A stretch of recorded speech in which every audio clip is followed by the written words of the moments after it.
ही मेरी शान है, इसलिए मेरा भारत महान है। मेरी प्यारी माँ और बहनों और मेरे प्यारे देशवासियों, आप सभी को मिलकर हम जानते हैं कि आज 26 जनवरी हमारे भारत देश का गणतंत्र दिवस है। इस महान अवसर पर आप सभी को गणतंत्र दिवस की बहुत बहुत शुभकामनाएं। हमारे देश का संविधान 26 जनवरी 1950 ईस्वी को लागू हुआ। ये 2 साल 11 महीना 18 दिन में तैयार हुआ और 15 अगस्त 1947 ईस्वी को अंग्रेजों के पंजे से आजाद हुआ था। मेरे प्यारे दोस्तों, जब हमें उन बुजुर्गों की कुर्बानियां याद आती है जिन्होंने अपने मुल्क के आजादी के खातिर बीवी बच्चे और माल दौलत को त्याग दिया, वतन छोड़ना गवारा किया, जेलों की मशक्कत को बर्दाश्त किया, सर कटा देना गवारा किया, लेकिन जब तक अपने मुल्क को अंग्रेजों के नापाक पंजे से छुड़ाया नहीं, दम नहीं लिया, वो लोग जिन्होंने खून देकर चमन को जीनत बख्शिया, वो लोग जिन्होंने खून देकर चमन को जीनत बख्शिया, 2-4 से दुनिया वाकिफ है, गुमनाम न जाने कितने हैं। Thank you. आदरणीय शिक्षक महोदय और मेरे प्यारे साथियों, मैं साजदा तबस्सुम आज मैं 26 जनवरी के शुभ अवसर पर महंगाई के बारे में कहने जा रही हूँ। चंद सिक्कों में बिकता है ज़मीर इंसान का, चंद सिक्कों में बिकता है ज़मीर इंसान का, कौन कहता है मुल्क में महंगाई बहुत है। जैसा कि हम सब जानते हैं, हमारे देश की अनेक समस्याएं हैं, उन सभी समस्याओं में से महंगाई भी एक बहुत बड़ी समस्या है। महंगाई का अर्थ होता है वस्तुओं की कीमत में वृद्धि होना, यानी हमारे जीवन में जो भी जरूरत की चीजें हैं उसी की कीमत बढ़ जाने को महंगाई कहते हैं। अगर हमारे देश में पैसा ज्यादा होगा तो महंगाई की समस्या कोई खास समस्या नहीं रहेगी, और यही वजह है कि दुनिया के और भी देश जैसे अमेरिका, यूरोप आदि देशों में महंगाई की समस्या कोई खास समस्या नहीं है, क्योंकि वहाँ पैसा ज्यादा है। बढ़ती हुई महंगाई हमारे देश की एक गंभीर समस्या है। इस समस्या का कारण बढ़ती हुई जनसंख्या भी है, क्योंकि भारत में जनसंख्या अधिक है। पिछले 50 वर्षों में हमारे देश की जनसंख्या लगभग 3 गुनी हो गई है। जनता सरकार से बार बार यही मांग कर रही है कि महंगाई को कम किया जाए, लेकिन सरकार महंगाई को कम करने की बजाय और अधिक बढ़ा देती है। महंगाई पर नियंत्रण पाने के लिए सरकार को कठोर कदम उठाना चाहिए और जनता को भी सादगीपूर्ण जीवन शैली में निष्ठा रखनी चाहिए। चुनाव वगैरह के नाम पर पैसों का खर्च न हो, इस बात का ध्यान रखना होगा, क्योंकि सिक्कों की कीमत घटती जा रही है और महंगाई बढ़ती जा रही है। अब मैं अपनी बात इस शायरी पर खत्म करने जा रही हूँ। हरे जमाना तेरा फितरत कमाल है, बढ़ती हुई महंगाई का ना कोई खैर, सुबह से शाम तक पसीना बहाता है, उस मजदूरी पर सवाल है। अस्सलाम वालेकुम। अंदाज़ बयां गर्चा बहुत शौक नहीं है, अंदाज़ बयां गर्चा बहुत शौक नहीं है, शायद कि उतर जाए तेरे दिल में मेरी बात। लाइक एहतराम सदर महफिल और मौजूद हाजिरीन, मेरा नाम सबीना परवीन, मैं 9वीं की तालिबा। आज मेरी गुफ्तगू का मौज़ू है सामाजिक दहेज एक समाजी लानत है। पूरी कायनात और उसकी हर चीज अल्लाह की मखलूक और तमाम मखलूक में इंसान को असफुल मखलूकात का शरफ हासिल है, और औरत तो अल्लाह की बेहतरीन सहाकार है जो दुनिया में अल्लाह की रहमत बनकर आई है, मगर हाय रे किस्मत के वही और रोज़े अज़ल से जुल्म ज़बर और मर्दों की तशद्दुद का शिकार है। हालांकि अल्लाह ने उसके अंदर हया, अदा और वफा का मादा वदियत की है, जो हालात के मुताबिक हर दुख हर को सहती रहती है मगर उब तक नहीं करती। सदर महफिल दौरे हाजिर में औरत जहेज की अदियत का शिकार है। हालांकि मुस्लिम माशरे में जहेज का कोई तसव्वुर भी नहीं था, हिंदू मजहब में जहेज का चलन था, मगर अफसोस के साथ कहना पड़ता है कि धीरे धीरे मुसलमानों के यहाँ भी जहेज लेने का रिवाज हो गया। अब तो हिंदुओं की तरह मुसलमानों में भी नकद रकम यानी कैश का रिवाज हो गया। जी हाँ, मुझे कह लेने दीजिए कि समधी तलाश करते हैं हाई रैंक का, समधी तलाश करते हैं हाई रैंक का, चेक समझ लिए बेटे को स्टेट बैंक का। सामईन हजरत, इस कबीर रस्म का बड़ा नुकसान ये हुआ कि इससे बहुत सारी बुराइयां समाज में पैदा होने लगी। मिसाल के तौर पर अच्छी और नेक सिफत लड़कियां भी बगैर जहेज के ब्याह ही नहीं सह रही।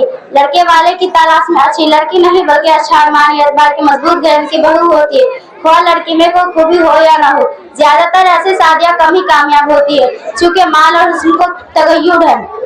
जहेज जितने बुढ़ती है उससे ज्यादा उसकी नुमाइशें बुरी है। जहेज की नुमाइश का आलम यह हुआ कि जहेज शादी की महफिल में भरपूर नुमाइशें की जाती है और तस्वीर उतारी जाती है। गाँव में तो जहेज के सामानों को घर के साथ बाहर सजा कर रख दिया जाता है।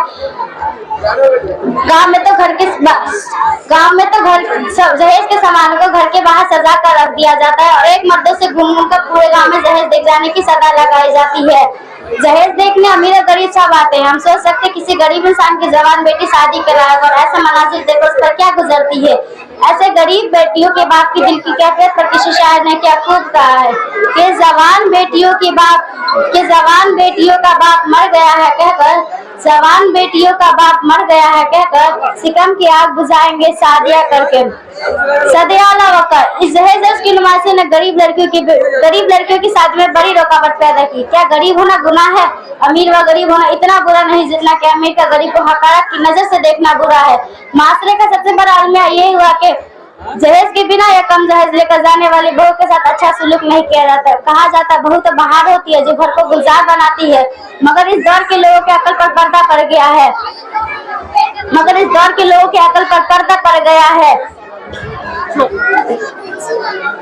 याद रखिए, अगर जहेज जैसी बीमारी का इलाज न किया गया तो और भी खतरनाक नताइज हो सकते हैं। आने वाले वक्त में जहेज वह गुल खिलाएगी जिसका बयान करना भी मुश्किल होगा।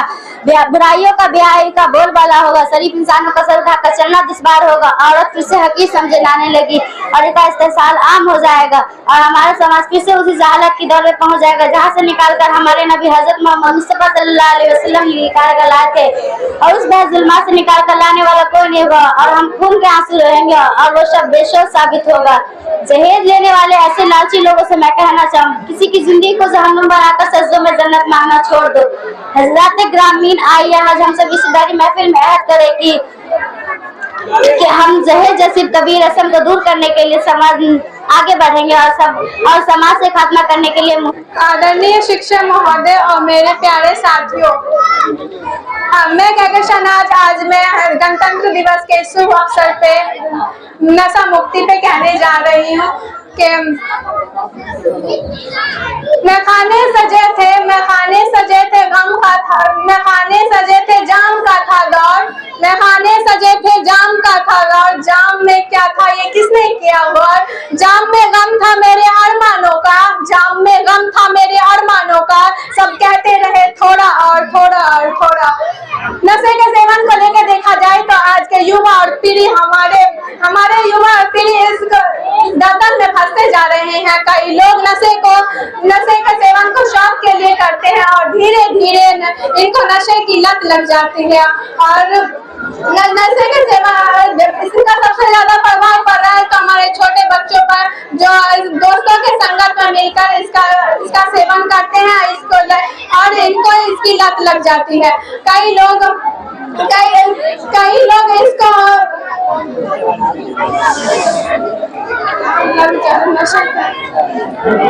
सरकार की कई कोशिशों के बाद भी आज शराब जैसी चीज दुकानों पे दोगुने दाम पे मिलती है और इसका कोई असर नहीं हो रहा है। नशा एक बहुत बुरी लत है जिसे लगने से इंसान की जिंदगी बर्बाद हो जाती है। नशा एक ऐसी चीज है जिसके लगने से इंसान की जिंदगी बर्बाद हो जाती है और नशा एक बहुत बुरी लत है जो इंसान की सोचने की शक्ति को मार देती है।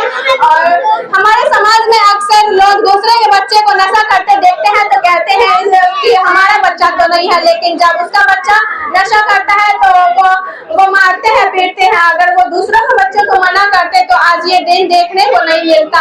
हम इससे सबसे नशा मुक्ति से सबसे ज्यादा फायदा होगा तो हमारे गांव की महिलाओं का, जिसके पति नशा करके उसे मारते हैं पीटते हैं गाली देते हैं। हम सबको चाहिए कि नशे को जैसे खत्म करे। और मैं इस शब्द के साथ अपनी बात खत्म करूंगी कि जो इंसान नशे से दूर है जिंदगी जीता वही भरपूर है। Thank you.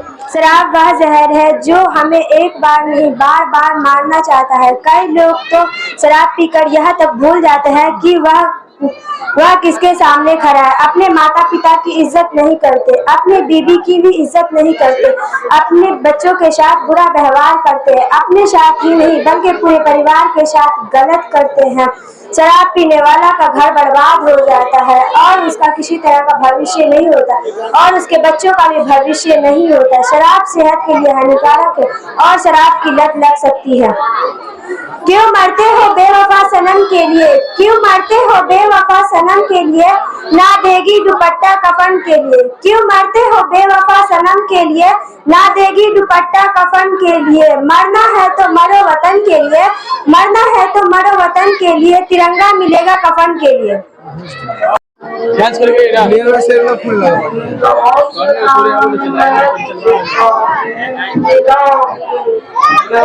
नाच कर भाई बुलंदा है डांस हुई है अभी हमरे अन्य अपनी कमरिया मुझे हाँ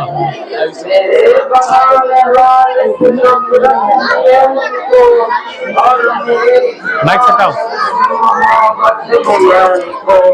भारत की सिपाही है मेरी लाल दीवारें, सदियों की गवाही है मेरी लाल दीवारें। तामीर कामयाब हूँ मैं शाहजहां का, देखा गया एक ख्वाब हूँ मैं शाहजहां का। तामीर कामयाब हूँ मैं शाहजहां का, देखा गया एक ख्वाब हूँ मैं शाहजहां का। तारीख के पन्नों का मैं शिकवा हूँ गिला हूँ मैं, लाल किला हूँ। और यहाँ पे कुछ नाम कि नेहरू के ख्यालों का निगहबान रहा हूँ मैं, लाल जवाहर का भी अरमान रहा हूँ कि नेहरू के ख्यालों का निगहबान रहा हूँ मैं, लाल बहादुर का भी अरमान रहा। एक शेर कहना चाहता हूँ कि ना शहद से जीती जाती है, ना नीम से जीती जाती है, ना संविधान के पन्नों में तरमीम से जीती जाती है। और ये बात हमारी नस्लों को अब जल्द समझनी ही होगी, कुछ जंग जमाने के अंदर तालीम से जीती जाती है। और एक शेर और है उन माओ बहनों के लिए कि इस तरह हौसले आजमाया करो, मुश्किलें देखकर मुस्कुराया करो, दो निवाले भले कम ही खाया करो, अपने बच्चों को लेकिन पढ़ाया करो।